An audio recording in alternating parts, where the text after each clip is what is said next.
2009 అనుకుంటా మీరు ఎమ్మెల్యేగా గెలిచారు, చీఫ్ విప్ కూడా అయ్యారు. అంటే మీ నియోజకవర్గంలో అప్పుడే జాలిముడి ప్రాజెక్టు పనులు కూడా ప్రారంభమయ్యాయి. దాంట్లో ఆ ప్రాజెక్టు పనుల్లో బాగా ముడుపులు తీసుకున్నారు, కమిషన్లు దండుకున్నారు అనే ఆరోపణలు ఇప్పటికీ కూడా టీఆర్ఎస్ నాయకులు మిమ్మల్ని అలాగే పిలుస్తుంటారు, వాటి మీద విమర్శలు కూడా చేస్తుంటారు. నేను చాలా సందర్భాల్లో ఓపెన్ ఛాలెంజ్ చేశాను ఈ రాష్ట్ర ప్రభుత్వానికి. అంటే వాళ్ళు మాట్లాడే ప్రతిసారి కూడా ఏంటంటే వాళ్ళు చేసే రీడిజైనింగ్ కార్యక్రమాలని పదే పదే ప్రశ్నించినప్పుడల్లా మీ హయాంలో కూడా ఈ ప్రాజెక్ట్ జరిగింది కదా, దీంట్లో కూడా ముడుపులు తీసుకున్నారేమని బాగుంటే ఐ ఛాలెంజ్ దామ్, దీని మీద సిబిఐ ఎంక్వైరీ చేయండి, వాటి మీద సిబిఐ ఎంక్వైరీ చేయండి, నేను సిద్ధంగా ఉన్నాను. ఇప్పుడు కూడా నేను రెడీ. అధికారం మీ చేతిలో ఉంది, ముఖ్యమంత్రి మీరు, మంత్రులు మీరు, దీని మీద విజిలెన్స్ ఎంక్వైరీ చేయండి, సిబిఐ ఎంక్వైరీ చేయండి. ఎవడు తప్పు చేశాడని తేలితే వాడిని శిక్షించండి.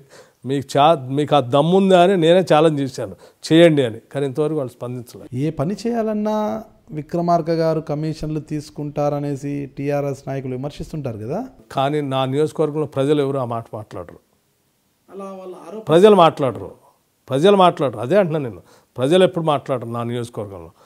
కేవలం అక్కడ ఏమాత్రం స్థానబలం లేనటువంటి టీఆర్ఎస్ పార్టీకి సంబంధించిన కొద్దిమంది వ్యక్తులు నన్ను బ్లేమ్ చేస్తే వాళ్ళు ఏమన్నా ఆడ ఇంట్రూ కావచ్చు అనేటువంటి ఆలోచనతో మాట్లాడే తప్ప నా నియోజకవర్గ ప్రజలు చాలా స్పష్టంగా తెలుసు, నేను చాలా ట్రాన్స్పరెంట్గా ఉంటాను. ఎవరెన్ని విమర్శలు చేసినా ప్రజల్ని కాచుకొని మీరు ముందుకు సాగిపోతుంటారు, ఎవరిని పట్టించుకోరు, ఆ విమర్శలన్నీ పట్టించుకోరు, ప్రజలను కాచుకొని ముందుకు వెళ్ళిపోతుంటారు. అది ఎలా సాధ్యం?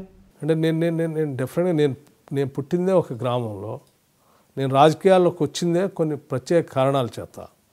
డబ్బులు చేసుకోవడానికో, కాంట్రాక్ట్ చేసుకోవడానికో, లేకపోతే ఇంకో పైరోలు చేసుకోవడానికో నేను రాజకీయాల్లోకి రాలే. ఈ చట్టసభల్లో ఉంటే సామాజిక మార్పుకి దీని ద్వారానే సాధ్యం అవుతుంది కాబట్టి మనం అందులో ఉండాలనే ఆలోచనతో నేను వచ్చాను.